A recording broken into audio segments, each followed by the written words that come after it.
Che, qué bueno que estás acá. Hoy nos metemos de lleno en un tema que dio muchísimo que hablar en la City porteña y bueno, en toda la economía argentina. La famosa cancelación de las letras fiscales de liquidez, las LEFIs. Uf, tema picante si los hay. Tal cual. Vamos a intentar desmenuzar qué pasó exactamente, por qué el gobierno tomó esa decisión, ¿viste? Y el quilombo que se armó después en los mercados. Hay bastante para charlar. Sí, hay mucha tela para cortar ahí. Antes de arrancar de lleno, un agradecimiento rápido a nuestro sponsor Broker 360. En un ratico les contamos un poco más, pero si andan necesitando seguros, denle una mirada a sus servicios. Siempre bancando, la gente de Broker 360. Totalmente. Bueno, a ver, empecemos a desarmar esto. Para entender la movida hay que poner un poco de contexto, ¿no? Recordar de dónde veníamos. Fundamental.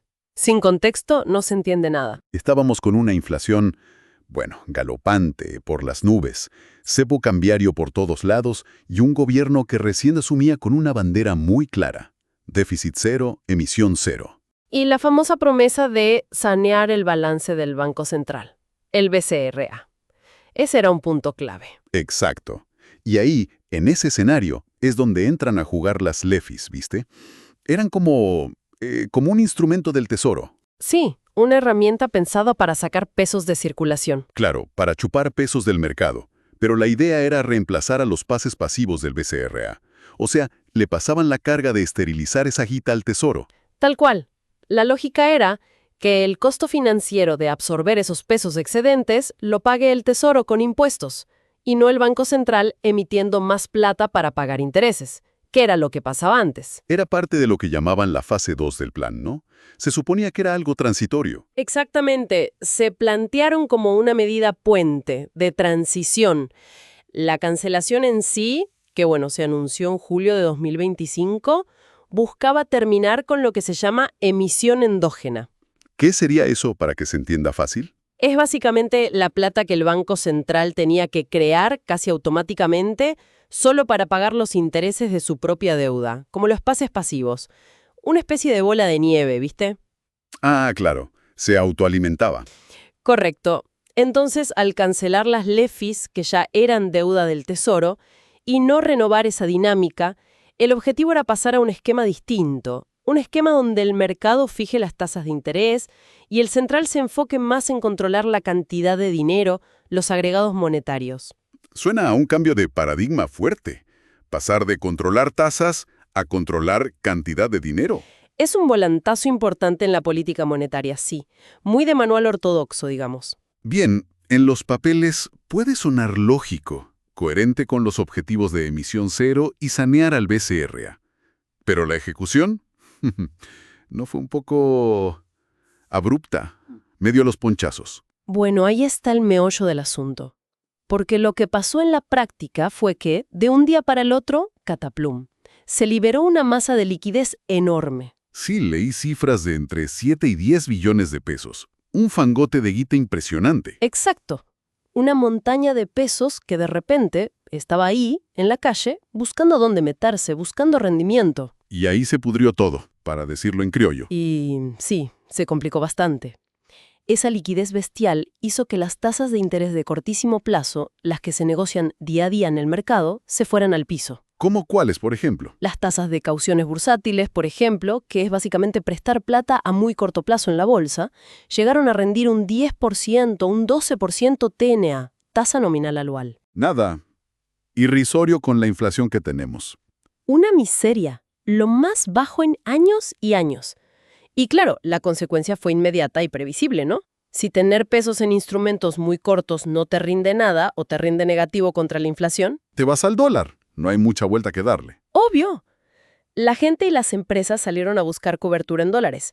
El blue, el contado con liqui, todos los dólares paralelos pegaron un salto al toque. Fue lo que algunos analistas llamaron una salida convulsionada. Y con mucha razón lo llamaron así. No fue una transición suave, para nada. Generó mucho ruido y nerviosismo. Un despelate, sí. Y ante ese escenario, con el dólar escapándose, ¿qué hizo el gobierno? ¿Cómo reaccionaron para intentar frenar la corrida? Bueno, tuvieron que salir a apagar el incendio, y rápido. Y acá viene lo interesante, o lo contradictorio, si quieres. A ver. El Banco Central, que supuestamente se estaba limpiando de pasivos remunerados, tuvo que volver a usar los viejos y conocidos pases pasivos. ¿En serio? ¿Los mismos que querían eliminar? Los mismos. Tuvo que salir a absorber pesos usando pases pasivos de nuevo. Y acá el detalle, pagando tasas más altas que las que rendían las LEFIs que acababan de cancelar. Para. O sea, cancelaron un instrumento del Tesoro para no pagar X tasa, inundaron el mercado y para secarlo, el BCRA tuvo que ofrecer más tasa con un instrumento propio. Exactamente eso. Un ida y vuelta bastante llamativo, ¿no? Medio como morderse la lengua respecto a los principios que habían enunciado. Suena poco prolijo, por decirlo menos. ¿Y el Tesoro qué hizo? El Tesoro también tuvo que salir a la cancha de urgencia. Lanzó licitaciones de deuda nueva, principalmente LECAPs y BONCAPs, que son letras y bonos a corto y mediano plazo. Para intentar chupar esos pesos que sobraban. Claro, para intentar morfar una parte de esa liquidez excedente que ellos mismos habían generado al cancelar las LEFIs. Y también tuvieron que convalidar tasas altas para atentar a los inversores. ¿Y cuánto lograron absorber? Lograron juntar una parte importante, sí. Se habló de unos 4.7 billones de pesos en esas licitaciones de emergencia. No todo el excedente, pero una porción considerable. O sea, un esfuerzo conjunto, BCRA y Tesoro, para contener el desborde de pesos, pagando más caro, pero bueno. Sí, tratando de estabilizar la cosa después del cimbronazo inicial. Y a esto hay que sumarle otra medida que lanzaron casi en paralelo. ¿Cuál? El blanqueo de capitales sin costo impositivo, como lo llamaron. Una invitación para que la gente que tenía dólares no declarados, los famosos dólares del colchón o afuera del país, los inserara. Ah, sí, el blanqueo. ¿Y cómo anduvo eso? Tuvo un éxito inicial bastante fuerte, la verdad. Los números oficiales hablaron de más de 20,000 millones de dólares declarados. Y se notó en los depósitos en dólares en los bancos, que subieron bastante. O sea, una forma de reconocer la realidad, ¿no? Que hay un montón de dólares fuera del sistema. Exacto. Es como decir, bueno, esta es la realidad de una economía superdolarizada, tratemos de que esa guita entre al circuito formal, que pague impuestos a futuro, que genere movimiento acá. Y mientras tanto, con el dólar oficial, ¿qué pasó? ¿Lo dejaron flotar libremente? No, no libremente. Siguieron con el esquema de flotación administrada o flotación sucia, como le dicen algunos. El Banco Central interviene en el mercado de cambios para mantener al dólar oficial dentro de ciertos límites, comprando o vendiendo reservas. O sea, no quieren que se dispare, pero tampoco que se atrase demasiado.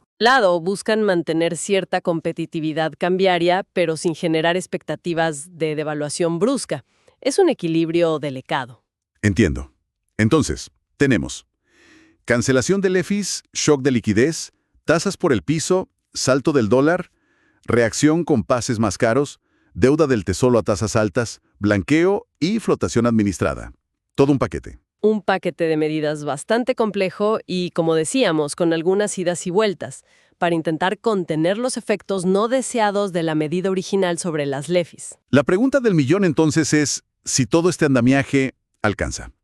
Si es sostenible en el mediano plazo. ¿La cosa se calma con esto o es solo patear el problema para adelante? Esa es la gran incógnita, ¿no? Quedó bastante claro el panorama, creo. La cancelación de las LEFIs fue sin duda una jugada estratégica del gobierno. Buscaban un cambio de fondo en la política monetaria, cortar con la emisión endógena, sanear al central, objetivos, comprensibles desde su óptica. Sí, la intención estratégica era clara, apuntaba a un cambio estructural. Pero la forma en que se implementó la ejecución generó una turbulencia marca cañón, un cimbronazo fuerte en el mercado. Definitivamente. Y eso los obligó a tomar medidas de emergencia, a reaccionar sobre la marcha. Y algunas de esas medidas, como volver a usar los PC pasivos y convalidar tasas más altas, parecían ir un poco en contra de los principios que ellos mismos pregonaban. Exacto. Una cosa es el plan en el Excel y otra es la realidad del mercado financiero argentino, que es bravísimo. Respondiendo a tu pregunta sobre la sostenibilidad, mira, que esto funcione a mediano y largo plazo depende de un montón de factores que tienen que alinearse. ¿Cómo cuáles? Primero, y fundamental, mantener la disciplina fiscal. Si el gobierno no logra sostener el déficit cero o un superávit primario, la presión para financiar al Tesoro, ya sea con emisión o con más deuda, va a volver. Y eso complica todo. Claro, la base de todo es que cierren las cuentas fiscales. Segundo, la confianza.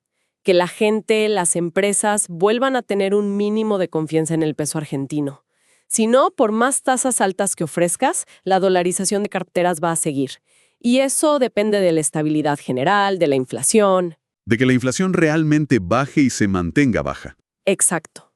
Y tercero, y quizá lo más importante de todo, que la economía real arranque, que haya crecimiento económico genuino. Que la producción, el empleo, el consumo, que todo eso empiece a moverse. Sí, porque sin crecimiento es muy difícil que este modelo de ajuste fiscal y endeudamiento para controlar la liquidez cierre.